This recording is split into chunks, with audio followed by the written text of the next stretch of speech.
Hello guys, welcome to another video of stock market. Friends, carbon steel engineering limited guys IPO का आज upcoming IPO जो कि आज के दिन ओपन हो रहा है, जानेंगे complete analysis, business model, financial condition, performance, GMP कितना चल रहा है, लिस्टिंग कितना मिलेगा, अप्लाई करें या फिर नहीं, कंप्लीट आंसर डिस्कस करेंगे। और गाइस ये कोई रिकमेंडेशन वीडियो नहीं है, इसलिए जो भी फाइनल डिसीजन लीजिएगा अपने रिस्क पर लीजिएगा। चलिए फ्रेंड्स, वीडियो स्टार्ट करते हैं। आईपीओ 9 सितंबर ओपन हुआ था और 11 सितंबर क्लोज किया जा रहा है। 3 डे आईपीओ 10 रुपीज का face value 151 to 159 rupees per share की प्राइस बैंड 800 शेयर्स की लॉट साइज कॉम्बो है fresh issue offer for sale का। और 59.3 करोड़ का इशू साइज 37.3 करोड़ का इशू 37.3 लाख शेयर्स का इशू किया गया है। एसएस कॉर्पोरेट सिक्योरिटीज लिखअप सिक्योरिटीज मार्केट मेकर है। फ्रेश इशू 45.3 करोड़ का ऑफर फॉर सेल 11 करोड़ का। बुक बिल्ड टाइप पे बीएससी एसएमई पे लिस्टेड किया जाएगा। अलॉटमेंट डेट फाइनलाइज किया गया 12 सितंबर का। 15 सितंबर रिफंड रिलीज किया जाएगा। शेयर्स डिवेट अकाउंट में क्रेडिट होगा। 16 सितंबर लिस्टिंग डेट रखा गया है। इंडिविजुअल 2 लॉट अप्लाई कर सकते हैं। 1600 शेयर मिलेंगे, 2.5 लाख रुपीज पे करना पड़ेगा। Small HNI minimum 3 lot apply कर सकते हैं, 3.8 लाख रुपीज पे करना पड़ेगा। मैक्सिमम 7 लॉट अप्लाई कर सकते हैं, 8.9 लाख रुपीज पे करना पड़ेगा। Big HNI minimum 8 lot apply कर सकते हैं, 10.1 लाख रुपीज पे करना पड़ेगा। कंपनी के प्रोमोटर है श्रेणीकृत शाह, मित्तल श्रेणिक शाह इसके प्रोमोटर है। प्री होल्डिंग 72.2% का ऑफर दिया गया है। क्यूआईबी एंकर इंक्लूड है जिसमें, और लगभग क्यूआईबी में बात करें तो 18.9% का। Big HNI 9.5%, small HNI 4.7%, retail 33.2% offer दिया गया है। एंकर से 16.9 करोड़ का फंड रेज कर चुकी है। अब अगर हम इसके जीएमपी की बात करेंगे, कंपनी का जीएमपी 19 रुपीज का ट्रेड करा और जीएमपी में इंक्रीज किया। कल का जीएमपी अपडेट किया, 11.9% का लिस्टिंग एक्सपेक्ट कर सकते हैं। 178 रुपीज का एस्टिमेटेड लिस्टिंग प्राइस और प्रॉफिट 15,000 के अराउंड मिल सकता है। और अगर हम बात करें इस कंपनी के बिजनेस को लेकर, 2011 में इनकॉर्पोरेट किया गया था, जो कि एक इंजीनियरिंग सॉल्यूशन प्रोवाइडर है। स्पेशलाइज्ड है कंपनी, स्पेशलाइज है हाई क्वालिटी प्रोडक्ट्स को अलग अलग इंडस्ट्रीज में डिजाइनिंग, मैन्युफैक्चरिंग और सप्लाई करने में। और कंपनी जो है structural engineering and fabrication solutions जो है प्रोवाइड करता है steel plants, railway bridge, oil and gas plants, refineries और अदर इंडस्ट्रीज के लिए, जो कि कंस्ट्रक्शन, एक्सपेंशन, मॉडर्नाइजेशन जो है लार्ज स्केल प्रोजेक्ट्स का सपोर्ट कर रही है। कंपनी 2 मैन्युफैक्चरिंग फैसिलिटी के द्वारा ऑपरेट किया जा रहा है। गुजरात और महाराष्ट्र में फैसिलिटी है।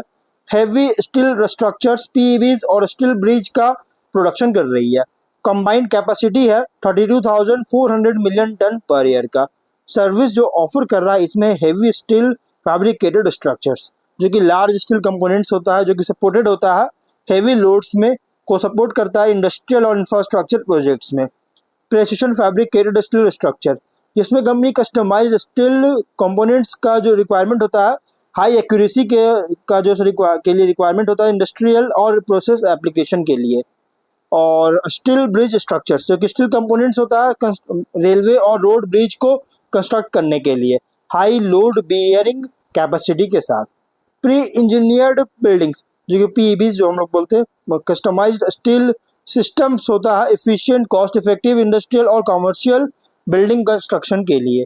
31 जनवरी के अकॉर्डिंग टोटल वर्कफोर्स 349 एम्प्लॉइज का है अलग अलग लोकेशन पर। कॉम्पिटिटिव स्ट्रेंथ, कैपेबिलिटीज है लार्ज स्केल इंडस्ट्रियल और इंफ्रास्ट्रक्चर प्रोजेक्ट्स को एग्जीक्यूट करना। स्ट्रॉन्ग ऑर्डर बुक है। In house manufacturing and testing capabilities है। स्ट्रॉन्ग रिलेशनशिप है कस्टमर्स के साथ। एक्सपीरियंस्ड प्रोमोटर है स्ट्रॉन्ग मैनेजमेंट के टीम के साथ, जिनके पास डोमेन नॉलेज है। तो ओवरऑल कंपनी का जो बिजनेस है ना, ये बिजनेस कर रहा है स्ट्रक्चरल इंजीनियरिंग और फैब्रिकेशन का, स्पेशली लार्ज स्केल डेवलपमेंट्स का, जो कि अभी खासकर चल रही है, जो कि एक नीश प्लेस क्रिएट कर एंजॉय कर रहा है इस सेगमेंट में, क्योंकि high margin large structure work company करती है। और अगर हम बात करें इसके कॉम्पिटिटर का, तत्मात्सो लिमिटेड और गुड लक इंडिया, ये 2 कंपनी से कॉम्पिटिटर है अगर हम देखेंगे तो, जो कि स्टॉक एक्सचेंज में लिस्टेड है। फाइनेंशियल 25 में 232.7 करोड़ का एसेट्स, 60.3 करोड़ का नेटवर्थ, 49.3 करोड़ का रिजर्व, डेट है 78.5 करोड़ का। रेवेन्यू प्रॉफिट है 23 में 156 करोड़ का रेवेन्यू, 5.1 करोड़ का प्रॉफिट। 24 में 218.8 करोड़ का रेवेन्यू, 9.4 करोड़ का प्रॉफिट। 25 में 274 करोड़ का रेवेन्यू, 14 करोड़ का प्रॉफिट है। तो कंपनी के जो नंबर्स अगर देखा जाए ना, तो देखिए टॉप लाइन तो इंक्रीज कर रहा है, कंपनी बहुत तेजी से इंक्रीज कर रहा है। बॉटम लाइन बहुत स्ट्रॉन्ग ग्रोथ होता हुआ देखने को मिल रही है, कोई सडन बूस्ट वगैरह नहीं है। अभी ऑन हैंड 330 करोड़ का ऑर्डर बुक है कंपनी के पास। जो कि एक अच्छी ग्रोथ भी देखने को मिल रहा है। फाइनेंशियल भी इंडिकेट कर रहा है कि कंपनी अच्छी मेंटेन कर रहा है, हेल्दी परफॉर्मेंस देखने को मिल रही है। लगभग रेवेन्यू 25% और प्रॉफिट 50% का इंक्रीज किया 25 में। ROE है 27.2%, ROCE 24.6%, debt equity 1.3 time, RONW 3.4%, और PAT EBITDA margin 5.2 13.4%, PB ratio 3 time, P ratio 12.5 time. देखिए PB और P रेशियो के अकॉर्डिंग जो प्राइसमेंट रखा गया है ना, फुल्ली प्राइस्ड IPO रखी गई है। अगर हम कुछ रिस्की पॉइंट भी, जैसे revenue, significant portion of revenue के लिए फ्यू लार्ज क्लाइंट्स पर डिपेंडेंस है। Working capital intensive business model है, जो कि सब्सटेंशियल फंडिंग रिक्वायरमेंट होता है। रॉ मटेरियल प्राइस का वोलेटिलिटी के कारण मार्जिन और प्रॉफिटेबिलिटी को अफेक्ट कर रही है। और कंपटीशन जो है ऑर्गेनाइज्ड अनऑर्गेनाइज्ड प्लेयर से बहुत ज़्यादा है फ्रैगमेंटेड मार्केट में। प्रोजेक्ट एग्जीक्यूशन रिस्क और पोटेंशियल डिलेस के कारण कैश फ्लोज अफेक्ट कर सकता है गाइस। ये थोड़ा इम्पैक्ट रिस्की पॉइंट है। GMP 19 रुपीज का 11.9% का लिस्टिंग एक्सपेक्ट कर सकते हैं। ऑब्जेक्टिव क्या है? नए शेड्स के कंस्ट्रक्शन के थ्रू एग्जिस्टिंग अंबर गांव फैसिलिटी जो है इसका एक्सपेंशन में कैपेक्स करना चाह रही है, और लोन जो लिया गया था उसको रिपे करना चाहता है। Working capital requirement, general corporate personal funding charges के लिए IPO लेकर आया। तो ओवरऑल देखिए कंपनी जो है ना ठीक ठाक है, हाँ अच्छी कंपनी है, लेकिन आप जो भी फाइनल डिसीजन लीजिएगा अपने रिस्क पर लीजिएगा। लॉन्ग टर्म के लिए कंपनी ठीक ठाक है, लेकिन आप इसमें अपने रिस्क पर ही डिसीजन लीजिएगा। ये कोई रिकमेंडेशन वीडियो नहीं है। तो मिलते हैं नेक्स्ट वीडियो में, टिल देन बाय बाय।